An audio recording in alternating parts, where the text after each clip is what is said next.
can deeply held spiritual beliefs, really dictate a specific political path? And how do writers even build arguments that push back against our most ingrained ideas? It's a huge question, isn't it? Especially now, things feel so polarized. It definitely sparks debate. Welcome to this deep dive. And listen, you're about to get a bold new take on book coverage with this expanded analysis. Yeah, it's more than just a summary, though we have that too. Right. We're really examining how the author shapes their argument, how they build influence, and frankly, how they earn or maybe lose your trust. The goal is to give you the tools, basically, to read with sharper insight, more discernment. So should you read this book? Oh, this should definitely help figure that out. And it's great if you're an aspiring writer, too, see how persuasion works. And hey, if you find this analysis format valuable, let us know. Seriously, your feedback helps us figure out what content to create next. Okay, so today we're digging into Phil Christman's book, Why Christians Should Be Leftists. It's pretty thought-provoking. The premise is right there, isn't it? Bold. He argues Christian faith really aligns with leftist political ideals, challenges a lot of common thinking. It does. And just so you know, you are experiencing a unique two-host conversation. It's powered by Google's NotebookLM, allowing for, hopefully, a deeper, more dynamic book analysis. It's a fascinating assertion he makes, and what's really interesting is how he tackles such a, potentially explosive topic. He's not just, throwing out an opinion. He's building a very deliberate case, carefully. Absolutely. And that construction, that careful building, that's what we want to unpack. So Phil Christman, he's an English professor at the University of Michigan. Right, and known for this blend of, personal story, thoughtful critique, real moral nuance. Yeah, his writing has that feel. And the book's main goal, to persuade Christians that the core gospel message, compassion, justice, caring for the marginalized, that it's fundamentally leftist in what it implies. He really pushes for a rethink of Christian political engagement. He does. He argues for both structural societal changes and deep personal transformation. Exactly. At its core, the book's exploring how Christian ethics can be a solid foundation for leftist politics. So what specifically is he critiquing? Well, he looks at systems like capitalism, arguing it puts profit over people sometimes, militarism because of the violence inherent in it, big business for potentially exploitative practices, and social policies that, in his view at least, neglect or harm vulnerable people. He might point to how, say, certain capitalist structures can worsen poverty, which seems to directly contradict the gospel's call to lift up the poor. So it's not just theory. He's pointing at specific economic, political, social systems and saying, look, this doesn't align with Christian principles as I see them. Precisely. And the book itself, it's not some dry academic text, right? It's described as part memoir, part manifesto. That's a great way to put it. The chapters actually follow Christman's own journey, his spiritual and political evolution. And that's mixed in with reflections on American leftism and Christian social ethics. That structure is really important, actually. How so? Because it lets him ground these sometimes abstract arguments in his own life. He talks about coming out of fundamentalist conservatism. Right, that personal angle. Yeah, and that makes his points about leftist Christianity feel more accessible, maybe more relatable, especially for readers wrestling with similar things. That makes a lot of sense. It avoids just being a lecture. It brings us right into the analysis, actually. Yeah. Starting with the rhetorical situation and how he builds trust, sets the stage. Let's talk ethos, his credibility. How does he establish that? Well, his ethos is pretty strong, I think, and a lot of it comes from that personal journey you just mentioned. Okay. He builds credibility through being really open about his shift away from fundamentalist conservatism. It's not just biography, it creates a kind of shared experience. For readers maybe questioning their own backgrounds, he's saying, look, I've been there, I've grappled with this stuff too. It creates an immediate connection. And for me, what's really interesting is combining that with his reputation. He's seen as a skilled essayist. Right. Writes with nuance, engages deeply with scripture. Definitely. He's clearly well-read, thoughtful. He's not just spouting opinions.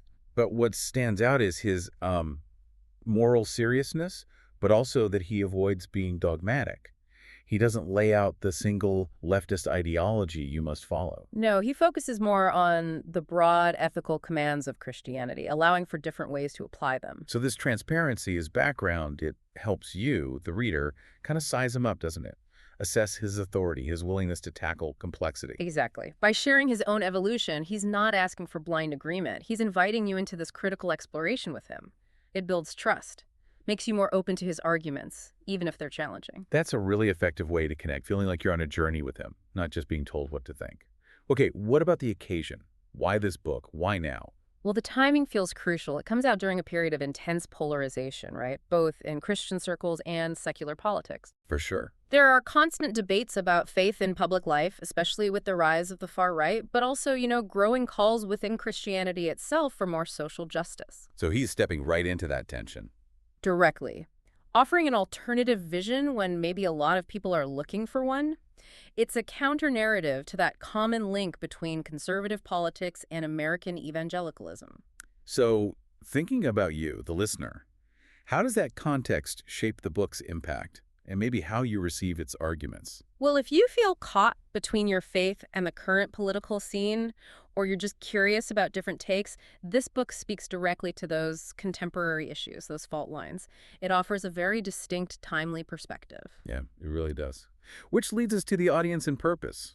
Who is he really talking to? I think the primary audience is likely Christians who are maybe disillusioned with right-wing politics, or those who feel their faith's core values aren't really reflected in mainstream conservative movements. Makes sense. But it definitely has broader appeal, too. Anyone interested in how faith and political ideology intersect, whatever their own background. And his purpose, it feels bigger than just trying to persuade you to vote a certain way. Oh, definitely. It's more about offering this radical reimagining of Christian public life itself. He wants to shift the whole conversation, push for deeper spiritual and ethical reflection on politics, not just win a debate. Okay, let's move into the argument structure itself, how he uses rhetorical appeals. Starting with pathos, the appeal to emotion. How does he do that? He uses narrative and that self-disclosure really effectively. His personal story creates an emotional connection. Right, talking about his own experiences, his struggles. It makes the arguments feel grounded, relatable. Exactly. And he also taps into those core, widely shared Christian values themes like the last shall be first, prioritizing the marginalized, the call to care for the poor. He might tell a story about encountering someone poor, making the abstract principle real. Yes. And that fosters empathy. Empathy for people on the margins of economic systems. It invites you to imagine a more just society where those Christian principles are lived out more fully. So for you, the reader, noticing these emotional appeals is key, isn't it? How are they pulling you in? Is it awakening compassion, making you see things differently? Yeah. Or just confirming feelings you already had? It's a powerful tool. Recognizing it helps you evaluate critically. Absolutely. And then there's logos, the appeal to logic, to reason. It's not all emotion. Not at all. He lays out a clear argument about essentially the incompatibility between certain capitalist structures and Christian compassion. He's building a reasoned case. How does he do that? For instance, he might argue that capitalism often rewards individual gain and competition, while Christian teachings consistently stress communal care, generosity, maybe even redistribution. Seeing extreme wealth alongside poverty becomes, in his view, morally inconsistent. And he backs this up with practical actions, Yeah. right? Making it concrete. Yes, absolutely. He doesn't just stay theoretical. He suggests things like joining unions, engaging in charity and mutual aid, actively opposing nativism, which he frames as contrary to the Christian embrace of the stranger, and supporting climate action, linking creation care to social justice. What's interesting, though, is he doesn't give you a rigid political program, like, here are the 5 steps for leftists. Exactly. No rigid checklist. Instead, he argues convincingly that leftist ethics generally better serve the gospel's call for justice. He offers a framework, not a strict dogma. For someone learning about writing, that's a great example of proposing action without being dictatorial. And for readers, it pushes you to engage critically with the solutions. How do these actions fit your values, your understanding of faith? It really makes you think about the practical side. It really does make you think, doesn't it? And, that kind of deep reflection is exactly what we aim for over on our YouTube channel, Mindful Moments. We offer AI book analysis, summaries, critiques, all designed to spark reflection and rational thought. Definitely check that out. Good plug. But let's get back to Christman's craft. How else does he persuade? Let's talk rhetorical strategies and devices. Okay, yeah. His tone and style, they're quite distinctive. Very. He shifts, right. Okay. Sometimes gentle reason, then moments of real passion, then some witty critique. And he uses storytelling constantly to build that rapport. Yeah, the language feels accessible, informal often. Blending personal anecdotes with pretty sharp political critique. It doesn't feel like dense academic writing. Yeah, it feels more like a really thoughtful conversation. And the sentence structure changes too, keeps it engaging, gives it a kind of conversational rhythm, even with complex topics. He also uses figurative language really well, doesn't he? Yeah. Stories, analogies. They get complex ideas across without just hitting you over the head with arguments. Totally. Like using the image of a shared table for community, contrasting it with more individualistic metaphors. And those footnotes and asides you mentioned earlier, they're not just academic fluff. They often add humor or nuance or quick witty comment without derailing the main point. It shows his mind working, reflecting. And repetition and juxtaposition. He uses those too. Definitely. Key gospel themes keep coming back. The meek, the peacemaker, love your neighbor. It reinforces the ethical core of Christianity like a steady beat. And he uses contrast powerfully, highlighting differences between, say, some right-wing evangelical political actions and what he presents as Jesus's radical compassion for outsiders, the poor. Right, juxtaposing maybe a story of Jesus eating with tax collectors against modern rhetoric that excludes people. It's very effective. So for you, the listener, understanding these strategies, they aren't just style points, right? Yeah. They're tools the author uses to emphasize things, to influence how you see the argument. Exactly. Knowing how the message is shaped helps you engage more deeply, see why certain things resonate or why maybe you push back against others. It empowers you as a reader. Okay, so let's wrap things up by assessing the book's effectiveness. Did Christman achieve his purpose, do you think? I'd say yes, quite effectively. He definitely challenges Christians to rethink political allegiances. He offers this radical reimagining of Christian public life, grounding it in social justice. And it's not just critique. No, his nuanced arguments offer constructive direction, a path forward.